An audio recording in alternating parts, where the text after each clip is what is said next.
ceux qui nous ont rejoints. Donc je remercie Grégory qui est le General Manager du dire Palace. Ça comme ça. C'est la fonction officielle, absolument. En gros, tu es le chef. Ouais, avec une équipe surtout, mais en tout cas, j'essaye de leader ça, de diriger ça. D'accord. Voilà. Merci beaucoup d'être avec nous un samedi midi. Donc vraiment, on a le plaisir de présenter cet événement depuis ce lieu emblématique de Nantes. Je le disais tout à l'heure. Donc c'est le Palace. Le Palace qui est un tiers-lieu qui accueille nombre de start-up, d'accélérateurs, de grandes entreprises, d'écoles. Et c'est vraiment un lieu dont le cœur est l'innovation. Absolument. Donc c'est un bel espace de coworking. On trouve des salles un petit peu cachées partout qui sont très différentes et on va trouver des Easter eggs, un peu comme dans une map de vidéo. Quand on arrive dans le Palace, par exemple, on arrive dans la piscine où on va trouver des vraies frites de piscine. Et donc je trouve ça vraiment très intéressant. À chaque fois qu'on passe dans une nouvelle salle, il y a un truc nouveau, il y a un truc original à découvrir. Et donc c'est vraiment très inspirant et je pense que c'est ce qui inspire la créativité des innovateurs qui sont chez vous. On a une personne qui s'appelle Mariette qui fait on appelle la pimpeuse, voilà. Et son rôle c'est tout ça, c'est tous ces petits bouts de surprise et ces accessoires qui ici effectivement font les détails importants du lieu pour le coup. D'accord. Et du coup, quel est ton rôle au sein de tout ça dans le Palace ? Moi j'ai un rôle un peu opérationnel, c'est-à-dire d'accompagner l'équipe dans le quotidien, mais dans l'absolu elle est très autonome. Et puis j'ai un autre rôle que j'allais dire qui est plus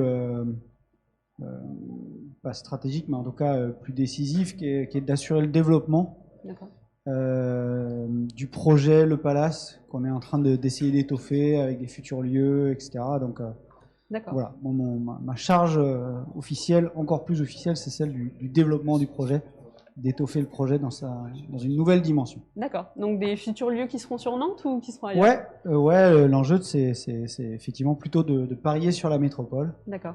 Et travailler sur l'écosystème à l'échelle de la métropole. Oui, parce que l'écosystème start-up sur Nantes est quand même très bien développé. Ouais. Je ne sais pas si vous voulez en parler un petit peu de comment on recrute une start-up en fait quand on est au Palace. Est-ce que toutes les start-up peuvent venir ? Est-ce que vous avez des critères particuliers ? Comment ça se passe ? Non, en fait, nous on essaye on est un peu sélectif. Ça nous arrive de dire non à des boîtes, mais souvent à partir du moment où la start-up a un caractère innovant, où l'entrepreneur est là, homme ou femme. Nous, ça nous intéresse parce qu'en fait, le persona clé chez nous, c'est vraiment l'entrepreneur. Même si, évidemment, derrière, il y a tous les collaborateurs, parce que pour un entrepreneur, il y a 5, 10, 15 collaborateurs. Donc, on a aussi, évidemment, des parcours pour eux. Mais c'est ça, c'est des gens qui innovent et qui ont envie de monter des projets cool, intéressants, changeants. Enfin, ça nous intéresse absolument. Et aujourd'hui, ça représente combien d'entrepreneurs qui peuvent profiter de ce lieu ? Aujourd'hui, on a, je crois, un peu plus de 70 entreprises dans le lieu et ça fait 300. Enfin, il y a un peu plus de 400 personnes en fait dans la communauté. D'accord.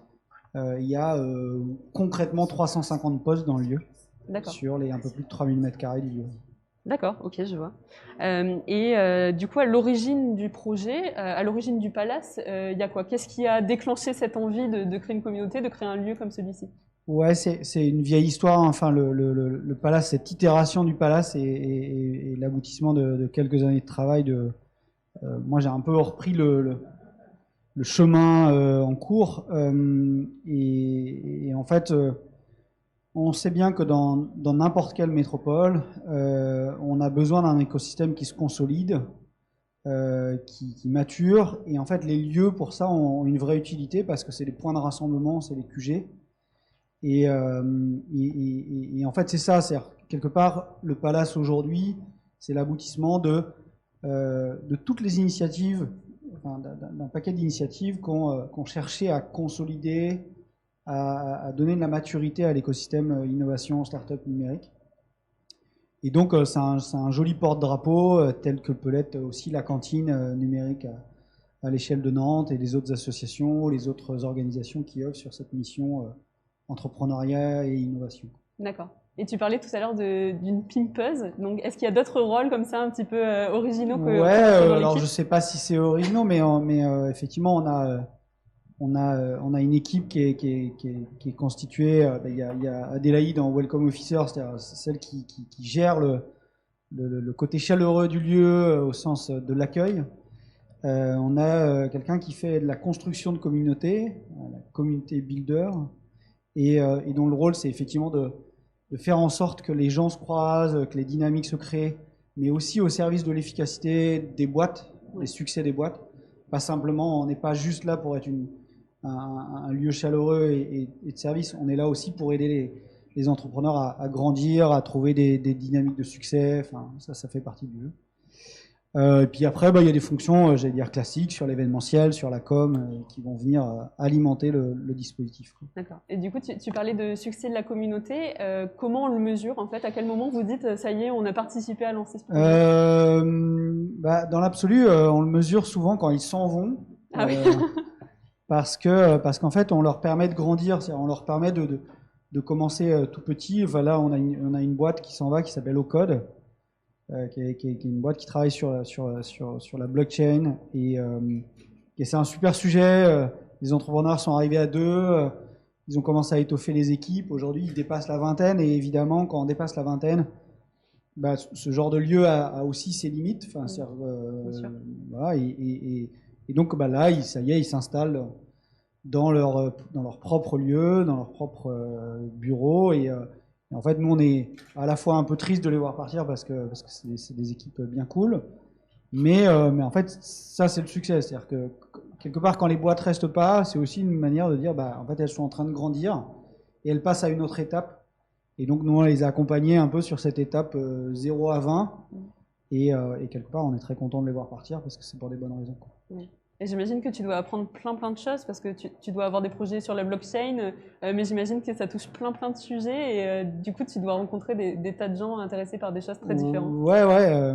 Moi je le disais un peu, enfin je le dis toujours, ce projet-là, je suis arrivé un peu par hasard, en tout cas par opportunité. J'avais pas forcément prévu de rester parce que le coworking, c'est pas, je me suis pas dit, je vais diriger un coworking, c'était pas mon ambition, en tout cas, mais ce qui m'intéressait. Par contre, ce que j'ai découvert, c'est toute la mission qu'on porte auprès des entrepreneurs. Et là, ça a enrichi clairement, moi, mon quotidien, parce qu'en fait, au quotidien, tu croises des entrepreneurs voilà, toute la journée, et ça, c'est hyper enrichissant pour le coup, avec des thématiques très différentes, avec des thématiques qui sont parfois très concrètes, d'autres très abstraites, oui. mais toujours avec des utilités. Donc on parle d'IA, on parle de blockchain, on parle aussi d'emballage consigné, on parle de cosmétiques, on parle voilà, il y a plein de choses effectivement, et donc pour le coup ça c'est ce qui donne la richesse de mon job aujourd'hui, et j'en suis ravi. Ok, et est-ce que le Palace a des ambitions? Est-ce qu'il y a un projet dans l'avenir et à quoi il ressemble? Ouais, le projet dans l'avenir, c'est que le Palace va devenir un lieu, va se contenter de son rôle de lieu, mais au-dessus, on va lancer une marque bientôt, là, dans les prochaines semaines, qui en fait va incarner cette communauté étendue, et donc avec dedans plusieurs lieux. Une dynamique événementielle étoffée, là, parce qu'évidemment on est très frustré en ce moment sur l'événementiel. Donc des programmes, des nouveaux événements, on est en train de construire aussi un espèce d'entrepreneur studio, un espèce d'incubateur de projets liés à la mission du Palace et de la future communauté. Donc en fait ce qu'on veut, c'est faire de Nantes un des écosystèmes pour entrepreneurs les plus solides et les plus matures.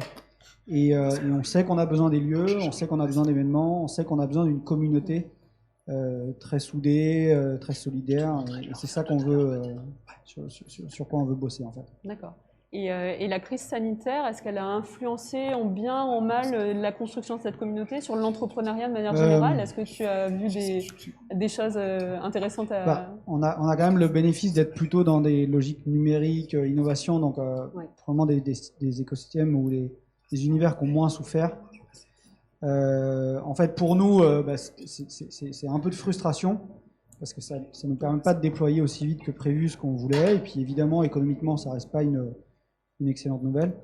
En revanche, probablement que ça renforce un peu notre modèle, tout le monde sort de cette période ou va sortir de cette période avec l'idée que le lien social, l'exploration collective, voilà, c'est bien le télétravail, il y a un sens à tout ça, mais que en fait, demain on va venir au bureau pour d'autres choses, pas que pour travailler, et pour le lien social et l'exploration collective. Et là, on a un rôle à jouer hyper fort pour le coup dans l'avenir. Donc on a l'impression d'être plutôt renforcé malgré tout. En fait. On va changer un petit peu peut-être de définition de l'entrepreneuriat, où on voyait ça comme quelque chose de très solitaire, et puis maintenant on voit plus l'aspect collectif de l'entrepreneuriat. Il y a ça un peu dans nos motivations, c'est-à-dire parfois l'entrepreneuriat est solitaire, et nous, il y a un truc, on dit You will never walk alone, au sens, c'était un espèce de plagiat d'une chanson connue. Et voilà, on ne travaillera plus jamais seul, et en fait, on doit servir à ça quelque part.